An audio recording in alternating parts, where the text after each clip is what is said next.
Assalamualaikum warahmatullahi wabarakatuh. Salam sejahtera untuk kita semua. Anak-anakku kelas 9, kita berjumpa lagi. Kali ini, di sesi ini, Ibu akan menjelaskan mengenai transformasi pada submateri refleksi. Sebelum kita memulai untuk belajar, marilah kita berdoa. Berdoa sesuai kepercayaan masing-masing. Berdoa mulai. Berdoa selesai. Nah, sekali lagi Ibu ingatkan, tidak bosan-bosan Ibu selalu mengingatkan pada kalian selalu jaga kesehatan dan laksanakan 3M. Memakai masker, mencuci tangan, dan menjaga jarak. Baiklah, kita akan mulai belajar mengenai refleksi. Minggu lalu, kalian pasti sudah belajar, sudah baca-baca. Beberapa siswa sudah mengirimkan tugas rangkumannya pada Ibu. Ibu berterima kasih sekali karena ada yang sudah mengirimkan rangkuman, itu artinya kalian memang belajar. Jadi sedikit, paling tidak, kalian sudah tahu sedikit tentang refleksi. Nah, apa sih itu refleksi? Akan kita pelajari hari ini. Mari kita mulai. Nah, sebelum kita memasuki refleksi, materi pada refleksi, kita akan belajar dulu mengenai materi prasyarat. Nah, materi prasyarat itu adalah syarat awal ketika kalian akan melanjutkan ke materi berikutnya. Nah, materi prasyarat kita yaitu bidang koordinat kartesius. Nah, koordinat kartesius itu ada sumbu X, ada sumbu Y. Yang horizontal itu sumbu X, yang vertikal itu sumbu Y. Bagaimana? Kalau kalian sudah melihat tampilan ini, kalian sudah ingat atau masih lupa? Kalian perhatikan ya di layar itu, di situ ada titik A, di mana titik A itu 2,3. Berarti artinya apa? 2 itu merupakan komponen dari sumbu X dan 3 merupakan komponen dari sumbu Y. Maka ditulis 2,3. Titiknya ada di situ. Kalian perhatikan. Kemudian titik B, negatif 1, negatif 3. Dia ada di bawah. Kenapa? Negatif 1 artinya dia sumbu X berada di kiri karena negatif. Dan negatif 3 berarti komponen terhadap sumbu Y dia ada di bawah karena dia bernilai negatif. Begitu pula dengan C, D, E, dan F. Coba kalian perhatikan. Titik F ada di negatif 3,2. Berarti sumbu X dia di negatif 3, sumbu Y-nya dia di positif 2. Sudah ya? Sudah paham? Coba kalian perhatikan lagi. Nah, untuk belajar video seperti ini, supaya kalian gampang mengulangnya di rumah atau jaga-jaga sinyal tiba-tiba hilang, kalian bisa download secara offline. Jadi kalian bisa lihat nanti secara offline, kalian download dulu atau simpan dulu video ini, kemudian bisa kalian lihat secara offline. Kemudian berikutnya,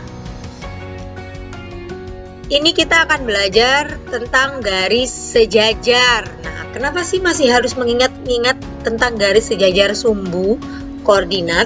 Karena nanti garis yang sejajar sumbu koordinat itu akan kita gunakan untuk belajar refleksi. Oh ya, Ibu lupa untuk mengingatkan kalian, bagi siapa yang sudah melihat tayangan video ini, jangan lupa komentar. Komentar itu di YouTube Ibu ya, komentar di video ini. Kalian tuliskan nama dan kelas. Itu merupakan presensi kalian bahwa kalian sudah menonton video ini. Artinya kalian sudah belajar video ini. Jangan lupa untuk di komen nama dan kelas. Nah, ini ya garis sejajarnya. Kita lihat garis sejajar sumbu Y, di mana Y sama dengan negatif 2. Berarti ada di negatif 2 itu lurus semuanya ke kanan dan ke kiri, berarti garis Y sama dengan negatif 2. Begitu pula dengan Y sama dengan 2, Y sama dengan 4. Lurus ya.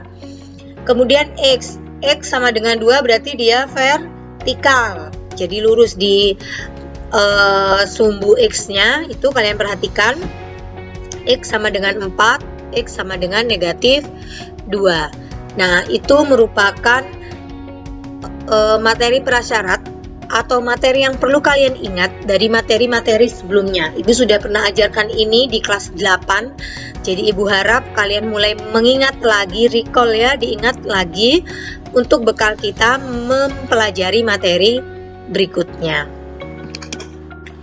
Nah, itu materi prasyarat. Selanjutnya kita akan lanjutkan ke materi ya, atau submateri refleksi. Coba kalian lihat, perhatikan dalam video ada 3 gambar. Gambar yang pertama itu gambar apa? Siapa yang tahu? Oke, Taj Mahal. Taj Mahal itu ada di India. Kalau gambar yang kedua, yang sejajarnya Taj Mahal itu apa? Nah, gambar yang sejajar Taj Mahal itu kalian seperti benteng apa kalau belajar di IPS? Seperti benteng yang ada di Paris. Tapi ini bukan di Paris ya. Ini ada di Kediri, Jawa Timur. Namanya Simpang 5 Gumul. Nah, baru yang di bawah itu gambar hewan apa? Betul, kupu-kupu. Apa sih Ibu kaitannya ini dengan pelajaran kita? Nah, kalau kalian lihat Taj Mahal, di situ ada air. Di air itu terlihat apa? Terlihat Taj Mahalnya kan, bayangan dari Taj Mahal. Sama, di Simpang 5 Gumul juga apa di bawahnya? Terlihat bayangannya. Kemudian kalau kupu-kupu, dia bagaimana? Sayap yang kiri sama sayap yang kanan sama atau tidak? Sama. Nah, itu merupakan refleksi dalam kehidupan sehari-hari, pencerminan. Jadi, yang ada di air itu merupakan bayangan dari Taj Mahal yang ada di kehidupan nyata. Begitu pula dengan Simpang 5 Gumul. Jadi itu salah satu contoh penerapan refleksi dalam kehidupan sehari-hari. Kalau kalian perhatikan 3 gambar tadi, bagaimana hubungannya dengan objek yang asli? Bentuknya sama atau beda? Sama. Arah hadapnya sama atau berkebalikan? Berkebalikan ya. Artinya apa? Misalkan tangan kiri kalian di benda yang nyata, tangan kiri kalian kalau bercermin pasti ada di sebelah kanan kalian di cerminnya. Berkebalikan ya. Kalau ukuran atau tingginya sama atau beda? Sama. Kalau jarak bayangan dengan cermin dan jarak objek dengan cermin dilihat ketika objek maju atau ketika objek mundur sama atau beda? Sama. Kalau kalian bercermin, kalian maju. Bayangan kalian maju juga apa enggak? Maju. Kalau kalian mundur?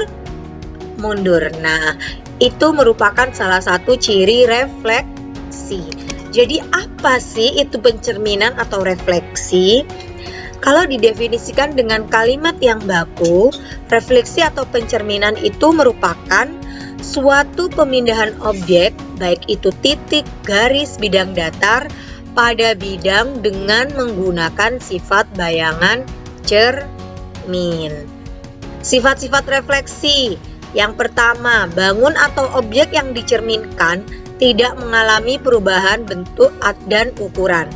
Coba kalau kalian bercermin, misalkan Raden bercermin, kira-kira di cermin munculnya Justin Bieber atau Raden? Tetap Raden kan? Kamu kalau munculnya Justin Bieber pasti kaget kan? Pasti, hah? Siapa ini? Pasti lari. Nah, maka kalau kamu bercermin, pasti mirip dengan kamu. Mau itu hidungnya, matanya, pasti mirip dengan kalian. Jarak bangun. Nah, seperti yang Ibu sampaikan tadi. Jaraknya sama. Jaraknya Raden ke cermin dengan jarak bayangan ke cermin pasti sama. Kalau Raden maju, bayangan juga maju. Kalau Raden mundur, bayangan juga mundur. Oke, paham ya apa yang dimaksud dengan pencerminan? Silakan kalian baca kembali. Selanjutnya, berikut ini contoh pencerminan yang akan kita pelajari. Jadi kalau dalam matematika, masa iya sih mau gambar manusia gitu kan? Enggak, kita lebih sederhana dulu, kita akan mencerminkan titik, garis, ataupun bidang datar saja. Contohnya ini ada beberapa contoh. Segi 6, segi berapa itu? Coba itu segi berapa? Dihitung. 1, 2, 3, 4, 5, 6, 7, 8. Segi 8 dicerminkan. Nah, bayangannya juga merupakan segi 8. Lihat, garis biru itu menunjukkan ke kalian bahwa sama, jaraknya sama, titiknya sama ya. Kemudian itu ada E aksen, F aksen, ada E tanda petik atas, itu aksen atau itu bayangannya. F aksen, jadi yang gambar di bawah itu merupakan bayangan. Kemudian gambar sebelah kanan juga sama, segitiga, bayangan segitiganya. Bentuknya segitiga yang asli di kanan, bayangannya ada di kiri bawah. Ya, itu kalau cerminnya miring. Kalau tadi cerminnya kan horizontal, sekarang cerminnya miring. Nah, berikutnya ada bangun yang lebih kompleks lagi.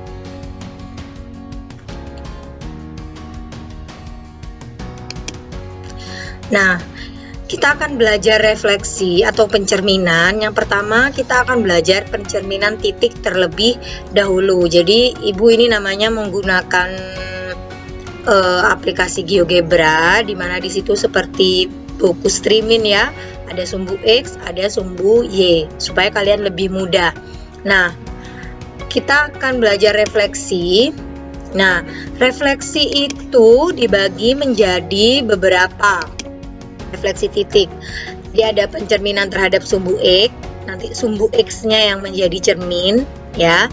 Pencerminan terhadap sumbu Y, yang kedua pencerminan terhadap garis Y sama dengan X, yang ketiga pencerminan terhadap garis Y sama dengan negatif E, yang keempat pencerminan terhadap garis X sama dengan K, baru yang terakhir pencerminan terhadap garis Y sama dengan L. Nah, ini aplikasi ini sebenarnya Ibu yang membuat sendiri. Kalian sebenarnya bisa nanti menggunakan aplikasi ini, tapi belum bisa Ibu kirim lewat WA dulu, karena kalian masih harus menginstalnya terlebih dahulu. Atau nanti mungkin lain waktu Ibu akan memberikan alamat aplikasinya lewat aplikasi GeoGebra, www.geogebra.org. Tapi nanti dulu, yang penting kalian perhatikan ini dulu ya. Jadi misalkan kita akan mencerminkan titik 2,3. Nah, titik H ya, titik 2,3. Kalian lihat, titik 2,3 posisinya ini ya. Titik 2,3 posisinya ini. Nah, koordinat kartesius tadi. Kemudian kita akan cerminkan terhadap sumbu Y. Berarti sumbu Y itu sumbu X. Kita akan mencerminkan terhadap sumbu X. Sumbu X yang akan menjadi cermin. Nah, dicerminkan. Kita centang di sini. Maka bayangannya lah, kalian perhatikan. Bayangannya di titik berapa? 2,-3 ya. Sumbu X-nya sebagai cermin, kalian lihat bayangannya ada di 2,-3. Sambil belajar kalian siapkan kertas ya buat hitung-hitung atau buat mencatat sedikit supaya kalian nanti tidak bingung. Sekarang kita coba, Ibu coba titik lain. Misalkan kita ganti titiknya. Ini sudah ya tadi ya, kalau 2,3 dicerminkan terhadap sumbu X, maka hasilnya 2,-3. Nah, sekarang kalau misalkan kita ganti titiknya 1,4.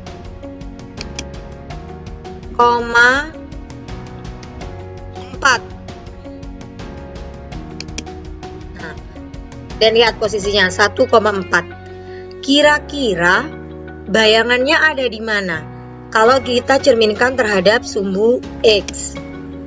Ternyata bayangannya ada di 1,-4. Kalian lihat ya, ini kan sumbunya, sumbu X ya. Ini sumbu X, ini sebagai cermin. Jadi panjangnya ini sebagai cermin. Kalian bayangkan, ini kamu bercermin, ini cerminnya, kacanya. Nah, maka bayangannya ada di sini. Kalian lihat jaraknya. Kan ini kaca ke benda aslinya, jaraknya berapa? 1, 2, 3, 4. Maka bayangan pun juga 1, 2, 3, 4. Ya kan? Nah, kemudian kalian lihat, letak bayangannya juga harus lurus. Nggak mungkin kan kamu bercermin di sebelah kanan, bayanganmu ada di sebelah kiri, tidak. Maka kalau kamu bercermin, pasti bayanganmu lurus dengan kamu. Sama juga dengan titik ini. Kita coba lagi, satu kali lagi. Misalkan titik 0,5. Ini ya, titik 0,5 ada di sini. Kemudian kita cerminkan terhadap sumbu X. Ada di mana? Nah, bayangannya ada di 0,-5. Coba, yang tadi 2,3 bayangannya di 2,-3. Kalau tadi 1,4 bayangannya di 1,-4. Sekarang kalau 0,5 bayangannya ada di 0,-5. Kira-kira apa yang bisa kalian simpulkan? Kalau suatu titik dicerminkan terhadap sumbu X, jadi ini sumbu X ya, dia menjadi cerminnya, jadi sumbu X ini menjadi cermin, maka bayangan yang diperoleh bagaimana? Misalkan lagi ada titik, kita mau titik negatif 2,5. Nah, negatif 2,5. Oh, bayangannya ternyata ada di negatif 2,-5. Satu kali lagi. Kalau negatif 1, negatif 5, negatif 3. Nah, berarti titiknya di sini ya. Ini titik aslinya. Negatif 5 ini, negatif 3 titik H, kita cerminkan terhadap sumbu X. Maka bayangannya ada di mana kira-kira? Betul, ada di atas. Dia ada di bawah, kan cerminnya yang ini. Cerminnya sumbu X. Jadi bayangannya ada di mana? Negatif 5,3. Nah, kira-kira apa yang bisa kalian simpulkan?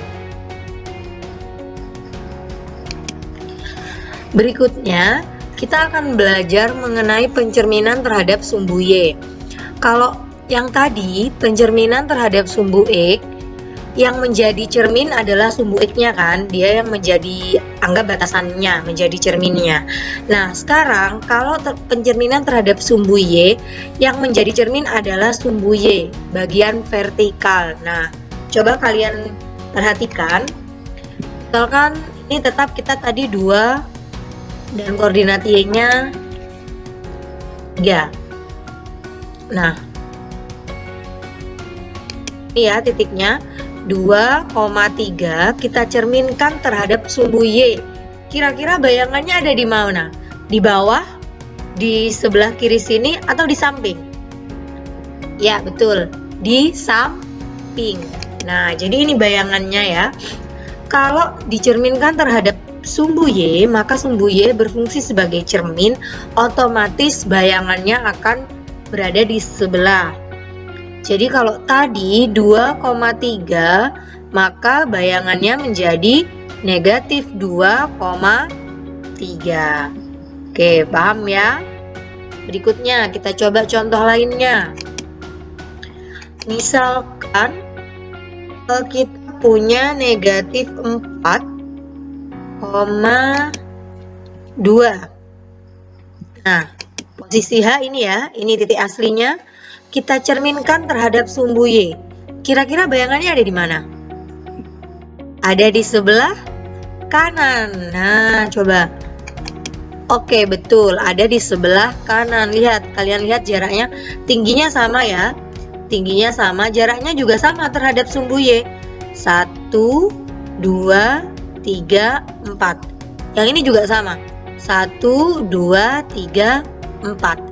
Maka bayangan titik H yang negatif 4,2 bayangannya menjadi 4,2. Bagaimana kalau X-nya bernilai negatif? Y-nya bernilai negatif. Kita coba di sini. Ini tetap ya. Sekarang kita coba di sini negatif 2. Posisi titik H, titik asalnya ada di bawah sini ya. Nah, kita cerminkan terhadap sumbu Y. Maka bayangannya ada di mana? Ya, ada di sebelah kanan. Jaraknya sama, dia berjarak 4 dari sumbu Y. 1, 2, 3, 4. Bayangannya juga sama. 1, 2, 3, 4. Titik bayangannya di titik berapa? 4, negatif 2. Oke, anak-anak, bagaimana? Sudah paham ya? Jadi yang kita pelajari tadi pencerminan terhadap sumbu X dan pencerminan terhadap sumbu Y. Misalnya ada pertanyaan, Ibu satu titik bisa nggak dicerminkan ke sumbu X dan dicerminkan terhadap sumbu Y sekaligus? Bisa. Kita coba ya. Kita coba tadi titik misalkan 1,3 ada di atas. Cerminan terhadap sumbu X. Bayangannya ada di bawah. Kalau dicerminkan terhadap sumbu Y, bayangannya ada di samping. Jadi yang biru ini bayangan titik H jika dicerminkan terhadap sumbu X, dan yang orange ini bayangan titik H jika dicerminkan terhadap sumbu Y. Oke anak-anak, Ibu harap kalian mengerti. Kalau kalian masih bingung, diulang lagi videonya. Kalian bisa ulang lagi. Bisa di pause, diperhatikan dulu. Kalian juga bisa mencoba di rumah menggunakan kertas streamin ya, seperti yang Ibu tadi bilang. Kan kalau kertas streamin, buku kotak-kotak sudah ada kotak-kotaknya. Kalian tinggal garis, membuat sumbu X dan sumbu Y, angka-angkanya, kemudian kalian praktikkan di situ. Oke, sudah cukup ya untuk pencerminan terhadap sumbu X dan pencerminan terhadap sumbu Y. Nah, itu tadi pelajaran kita tentang refleksi pencerminan terhadap sumbu X. Kita belajar itu dulu. Dari penjelasan yang Ibu sampaikan tadi, kalian dapat mengambil kesimpulan. Nah, nanti kesimpulan apa yang kalian dapat harus kalian jawab di tugas. Jadi, Ibu nanti akan kirimkan tugas melalui Google Form yang akan Ibu share di WA grup ya. Cukup sekian dari Ibu. Kalian silakan pelajari yang ada di penjelasan tadi. Kalian boleh menggunakan kertas berpetak, buku berpetak itu ya, buku streamin kalian kan punya untuk mempelajari tentang pencerminan terhadap sumbu X. Sekali lagi Ibu ingatkan, jaga kesehatan dan selalu laksanakan 3M, memakai masker, mencuci tangan, dan menjaga jarak. Oke, sampai jumpa pada sesi berikutnya. Wassalamualaikum warahmatullahi wabarakatuh.